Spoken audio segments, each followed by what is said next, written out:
Udah. Nah, Mohon izin Pak, mikrofonnya masih mati. oke, sudah Ya, selamat malam Pak. sudah bisa didengar dengan jelas? Ya, sudah Pak. Oke, terima kasih. Hmm, Eh, Baik.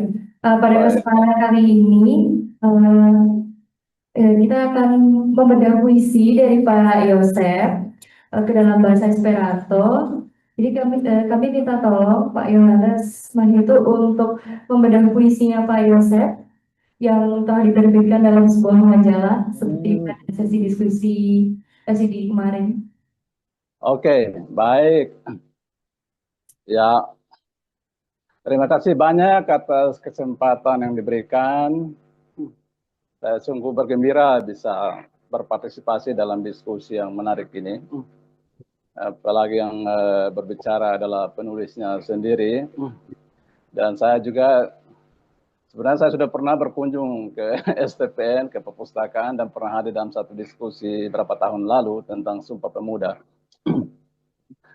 Dan itu saya sungguh mengapresiasi pertemuan-pertemuan seperti ini dan semoga terus bisa dilaksanakan. Baik, yang ingin saya katakan tentang bahasa Esperanto sebelum saya membacakan puisi ini, versi terjemahan yang saya buat. Bahasa Esperanto adalah sebuah bahasa yang memang sengaja diciptakan oleh seseorang dan itu demi komunikasi yang lancar di dunia dan tentu saja untuk perdamaian dunia. Nah, bahasa itu diciptakan oleh seseorang berasal dari Polandia yang bernama Ludwig Lager Zamenhof, sering disingkat dengan LL Zamenhof. Nah, bahasa ini baru diperkenalkan kepada publik pada tahun 1887 dalam sebuah buku yang berjudul La Uno Libro, buku pertama atau buku perdana.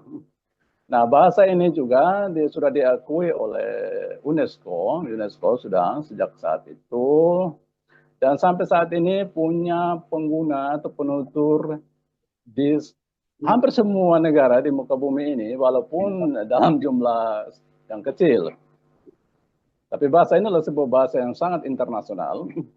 Artinya ketika kita bertemu dengan seseorang yang bisa menggunakan bahasa Esperanto ini, dari manapun dia berasal, kita langsung bisa berkomunikasi dengan sangat baik. Contoh, saya pernah mengalami itu, pernah ada seorang pengajar Esperanto dari Rusia yang datang ke Yogyakarta beberapa tahun silam. Dan saya mengantar dia kemana-mana, ke seluruh, hampir semua tempat wisata di Yogyakarta. Ke Prambanan, Borobudur, ke Keraton. Dan dalam waktu 2 minggu kami hanya menggunakan bahasa Esperanto. Dan tidak ada masalah. Tidak ada masalah. Karena saya memang belum sempat belajar bahasa Rusia dan dia juga tidak bisa berbahasa Indonesia, juga tidak bisa berbahasa Inggris. Jadi ya kami pakai bahasa Esperanto saja. Nah, dari bahasa Esperanto adalah sebuah bahasa rancangan dan sebenarnya bahasa Esperanto bukan satu-satunya bahasa rancangan yang ada. Ada beberapa yang lain yang pernah ada seperti Sol, ada namanya Volapük, pernah ada. Tapi bahasa Esperanto inilah bahasa rancangan yang paling populer, paling berhasil dan sangat kaya akan sastra. Dari kita lihat contohnya, kitab-kitab suci agama besar pun sudah diterjemahkan ke bahasa Esperanto. Jadi kita bisa menemukan bahwa ternyata Alkitab, Al-Quran, Bhagavad Gita, semua sudah diterjemahkan ke bahasa Esperanto. Nah, karena itu sastranya sangat kaya. Jadi begitu kita menulis dalam bahasa Esperanto, itu langsung bisa dibaca secara internasional. Itu. Jadi inilah yang saya lakukan. Saya sering menerjemahkan puisi saya sendiri atau puisi teman-teman, terutama mereka yang kelihatan konsisten, serius dalam berproses kreatif, yaitu sebagai hal untuk memperkenalkan karya teman-teman itu, saya coba dengan segala kemampuan yang bisa saya akan gunakan untuk mendukung teman-teman itu. Nah, salah satunya yang sudah dilakukan untuk puisi Mas Yosef ya. Nah, baiklah supaya tidak berpanjang kata, nanti kalau ada yang bertanya silakan, tapi saya bacakan saja dulu puisi ini. Kiu estas mi de Joseph Naheli. Kiu estas mi? Eble vi scias, aŭ vi scias, sed ne multe. Rigardu min per via mensa oculo. Imagu pli longe, pli malproxime. Fakte vi ne scias multe, eĉ se vi scias, nur preterpase. Eĉ mi mem ne scias, des malpli vi, kiu nur preterpasis transirante la savanon belan, plenan je domo. Vi ne bezonas scii, car ankaŭ mi ne volas, ke vi sciu, car mi mem ne konas la profundon de la oceano.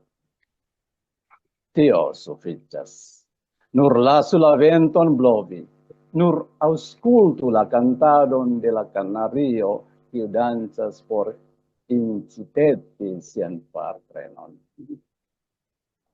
Ungaran la 12 de Agosto 2024. Sekarang saya bacakan riwayat biografi singkat penulis aslinya. Joseph Naheli Occidentimorano loĝanta en Yogyakarta estas Indonezia poeto, verkisto kaj bibliotekisto. Nuntempe li estas la estro de la biblioteko de la Sekolah Tinggi Pertanahan Nasional STPN Yogyakarta. Indonesia Lingve Nacia Terra Colegio de Yogyakarta.